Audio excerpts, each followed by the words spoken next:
Lu Xing, under the warm welcome of the crowd, finally stepped off the starship. Standing before the endless sea of people, he listened to their noisy chatter. Looking out at the mass of faces stretching beyond sight, Lu Xing felt a bit overwhelmed, unsure how to handle such a scene. One man near him, visibly excited, raised his voice. Luofeng of the Black Dragon Mountain clan, from the White Mist Star region, greets the immortal Count, Your Excellency. Another person, beaming with joy, quickly interjected, This humble one belongs to the White Orchid clan. Someone beside him was unwilling to fall behind and also shouted, I am from the Magus Star clan. Faced with such enthusiasm, Lu Xing felt somewhat awkward. He quickly waved his hand in greeting, a faintly embarrassed smile tugging at his lips. Hello, everyone. Cold sweat beaded his forehead as he tried to maintain composure. Just how many people have been mobilized? Don't tell me an entire army has been sent here? Thinking of the so-called guide who had been so frightened he ended up clutching his head and weeping, Lu Xing let out a sigh. Perhaps that man would never have imagined that secretly skimming off a bit of resources would result in dozens of cannons aimed directly at him. Looking at everyone, Lu Xing smiled sincerely. Thank you all for not minding the long journey to come support my mother planet. Luofeng respectfully placed his hand to his chest and bowed. Immortal Count, you are too courteous. After all, the Immortal Count is considered half a son of our White Mist Star region. Such a small matter is not worth mentioning. The fiery, alluring woman standing beside Luofeng also spoke up, Count Luofeng is right. Moreover, she continued, her smiling eyes curving like crescent moons, everyone wishes to eradicate such parasitic scum of the Federation, those who deceive above and exploit below, abusing power for selfish gain. Not to mention, he even dared touch the mother planet of the Immortal Count. Even if he had harmed other worlds, we would not have stood idly by. Lu Xing gave the two of them a polite smile. If you don't mind, you could stay here for a while, so I may properly express my gratitude. Luofeng bowed again, answering earnestly, as it happens, I've already ordered 10 billion vials of genetic optimization serum for the mother planet of the Immortal Count. It will take some time before delivery, so I shall shamelessly remain here a few days. After all, I must confirm the goods have arrived safely before I can rest assured. Genetic optimization serum. Lu Xing's attention was immediately drawn. The fiery woman answered directly, Yes, it is a gift from all of us together. Surely, before long, you will have your own star territory. Your people on the mother planet can become the first residents, helping to manage future territories. However, their current strength is rather weak. She then added, thinking of Lu Xing's future dominion and the benefits of the serum, we've ordered a large quantity of genetic optimization serum. Though not the best, it can still enhance potential. Even ordinary people with no martial foundation could theoretically advance to level 7. Standing behind Lu Xing, Lin Jingyu was shocked. What? Anyone can reach level 7? Luofeng, standing before Lu Xing, smiled and replied, That's right. And with my level 12 soil enrichment elixir as well, it won't be long before Blue Star enters an era where everyone is like dragons and tigers.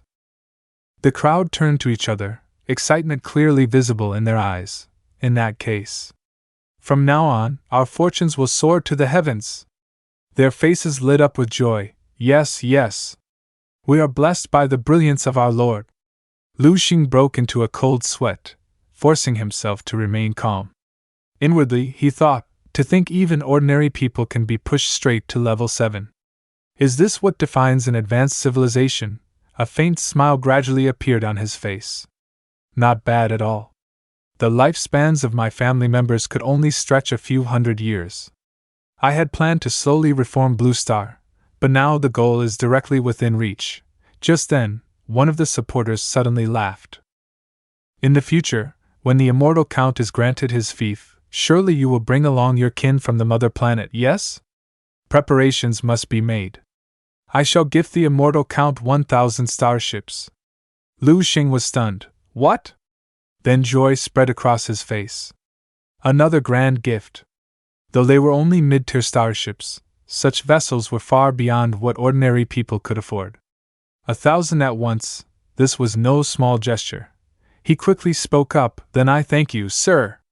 No sooner had his words fallen than another man, brimming with energy, raised both hands and shouted, startling those beside him, "I will give 10 squads of high-grade Mithril guards to protect the mother planet from star pirates." Not to be outdone, another voice rang out, "Then I'll gift 1,000,000 sets of combat uniforms." The crowd erupted. "I'll gift this. I'll gift that." Lu Xing was left flustered by their overwhelming enthusiasm. Everyone is far too kind." He forced a smile, waving his hand. "Please spend rationally." Meanwhile, countless starships carrying resources worth tens of billions, even hundreds of billions, were continually being delivered to Blue Star. Before Lu Xing, countless resources and gifts glittered with golden light. Feeling embarrassed, he scratched his head and waved his hands. Oh heavens, everyone is far too generous. Yet inwardly, he couldn't help but laugh to himself. Give, keep giving. The best would be to arm every person on Blue Star until they reach Marshal Saint level 9. That way, even if I'm not here, I can rest much easier. In the future, I can repay all these favors 100,000 times over. I've never had time to fully reform Blue Star, but this time. They've helped greatly. Not far away, someone was quietly watching the lively scene, furrowing his brows with a troubled expression before letting out a long sigh. At that moment, Lin Jinyu suddenly appeared behind him. She spoke first, "Have you finished repairing that broken sword?" The man closed his eyes and replied softly, "It was reforged long ago. Now it can be considered complete." Lin Jinyu smiled at him. "Then tell me, why stubbornly insist on fighting Lu Xing when there's no reason? To be defeated by someone like him should be a source of pride. From now on, thanks to Lu Xing, our Blue Star has completely changed." A few days later, upon the vast ocean, a luxurious yacht sliced through the waves. Lu Xing lounged on deck under the sun, gazing up at the countless starships soaring through the skies. He took off his sunglasses and muttered, "Another wave of visitors." Even after Luofeng's group left, more and more people keep coming. Thankfully, Lin Jinyu and the others are hosting them, otherwise I'd be pestered to death. In front of him, Dong Qingxue laughed. "Doesn't this just show how much you're welcomed?" Lu Xing walked to her side with a smile. "It's just basic social courtesy. It's the same, even out in the greater starry skies."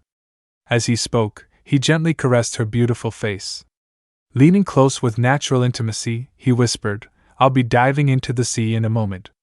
If something urgent comes up, don't wait for me, just go ahead. Don't worry about me." Then he closed his eyes and pressed a deep kiss upon her lips. Both of them embraced tightly, and Dong Qingxue whispered softly in his ear, "I know. But you must be careful." The next moment, under Dong Qingxue's watchful eyes, Lu Xing leapt straight into the sea from the yacht.